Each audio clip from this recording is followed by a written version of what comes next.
An overloaded shop floor can impact the entire production process, leading to delays and missed deadlines and economic loss. For planners, having a clear understanding of the overall capacity load on the factory and workstations is crucial.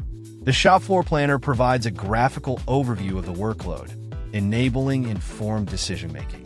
Let me show you how easy this is in an Avexa's shop floor. Click on the blue text that shows you the capacity for that machine. Now you are presented by a table that consists of the production orders that we already have released. And beneath it, it displays this in visual bar chart. The light gray is the overscheduled, and the dark gray is displaying our scheduled capacity load. Combined, you'll get the total demand. And that also displays the total load by the 202.8 in the upper right corner of the table. So you'll quickly be aware if you can't produce as what demanded and can take immediate action in this.